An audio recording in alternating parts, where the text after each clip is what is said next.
Bienvenue dans Personnalité Publique, merci de nous rejoindre sur CCF Média. Aujourd'hui nous sommes avec Koudeji de Sisterly Paris et de la marque d'infusion Okandi. Merci d'être là aujourd'hui. Merci à toi pour l'invitation. Ouais, avec grand plaisir. Donc alors toi tu es à l'initiative de Sisterly Paris. Alors est-ce que tu peux nous dire ce que c'est? Alors tout d'abord, je suis avec Assa Sidibé, donc c'est la créatrice de la marque Moisaka, et donc moi-même, Koudeji Magiraga, fondatrice d'Okandi, on a décidé en fait de s'associer pour créer un concept Sisterly Paris. D'accord. Alors en quoi ça consiste? Alors l'idée c'était de vraiment mettre en avant les entrepreneurs, les commerçants, les artisans, à travers en fait un showroom qu'on a décidé d'avoir près de la plus belle avenue du monde, donc les Champs-Élysées, et aussi faire participer des intervenants pour partager leur parcours, donner des conseils et le tout avec un défilé. Alors là, il s'agissait de votre premier événement, première édition. Comment vous avez choisi les exposants? Alors, donc l'édition a eu lieu, donc la première édition c'est le 5 et 6 février. Le choix des exposants, on a commencé par notre entourage et également un appel à candidature qui a été fait sur les réseaux.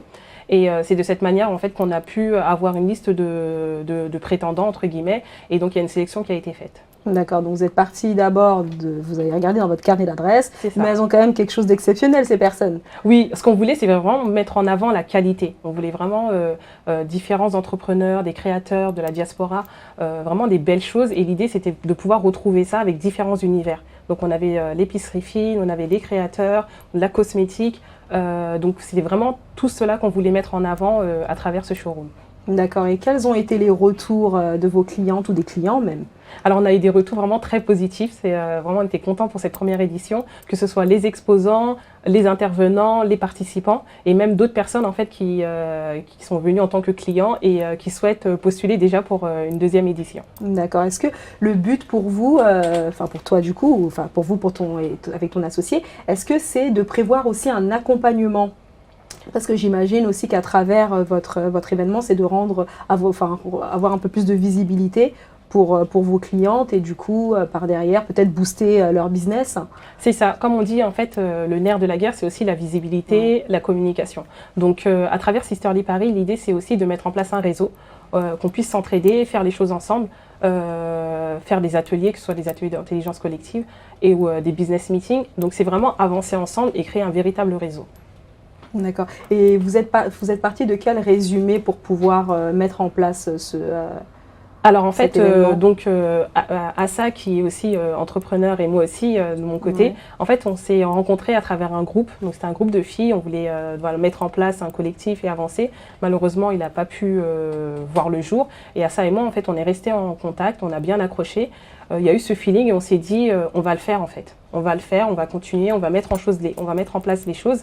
Et c'est comme ça qu'en fait qu'on a décidé de mettre en place Sisterly Paris avec ce premier événement qui a eu lieu le 5 et 6 février dernier. D'accord, donc toi l'organisation, tu n'en es pas entre guillemets, tu n'en es pas à ton premier coup d'essai? Non, alors en fait moi au niveau d'un point de vue background, j'ai créé une asso humanitaire et culturelle en 2006, Afrique Les Mous, et à travers cette association on a mis en place plusieurs événements culturels, sportifs. Donc d'un point de vue organisation, c'est quelque chose que je savais déjà faire. J'ai participé à des événements, à des pop-up stores donc j'avais déjà participé, mis en place des événements.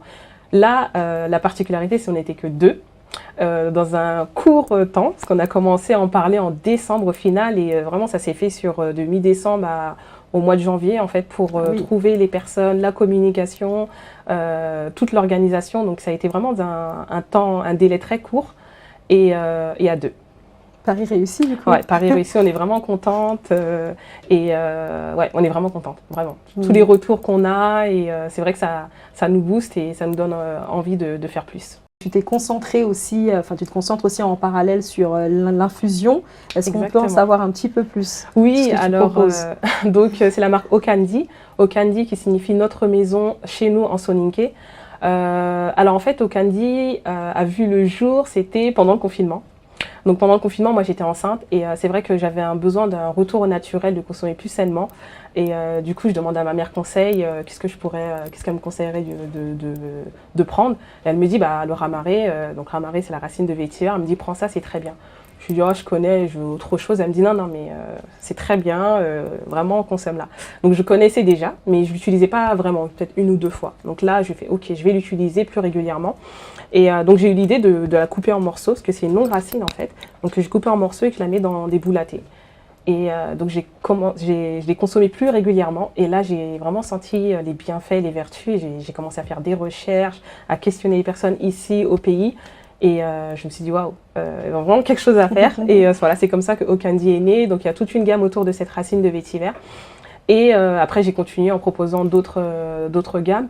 Et ce qui était important pour moi, c'est que comme je suis issue de la finance de marché, donc rien à voir avec les infusions, c'est important pour moi de prendre des cours donc sur la phytothérapie et spécialités africaines pour voilà, savoir de quoi je parle et pour donner les bonnes informations. D'accord, donc tout à l'heure tu parlais de plusieurs gammes, enfin même à l'instant, là on est toujours dans le thé, hein, donc c'est articulé en gros dans d'autres saveurs plutôt. C'est ça, en fait on va avoir des mélanges de différentes plantes, donc on va avoir toute une gamme autour de cette racine de vétiver qu'on va retrouver dans 4 gammes, donc vétiver nature avec la Lady Mix, Manio Mix et l'Ada Mix, et après on va avoir toute une gamme qu'on a appelée Voyage d'essence, là c'est avec la racine l'hibiscus, la fleur d'hibiscus, la citronnelle, la menthe, cannelle, donc c'est vraiment d'autres plantes qu'on a utilisées pour cette gamme. D'accord, et la racine on la trouve facilement ou pas du coup Alors moi la racine que j'utilise c'est celle qu'on retrouve en Afrique, donc moi plus précisément au Mali, donc c'est là-bas en fait que je récupère mes matières premières, donc je travaille avec des femmes, donc c'est elles qui vont couper, laver et faire la mise en sachet de ces plantes-là. Donc voilà, l'idée c'est vraiment de travailler avec ces femmes-là et de pouvoir créer de l'emploi également à travers justement cette société. C'est ce que je constate. Et sinon, voilà, pour une dégustation facile, comment ça sous quelle forme ça se présente Alors en fait, nous, l'idée c'était donc la racine, donc elle est coupée en morceaux et mise dans des sachets.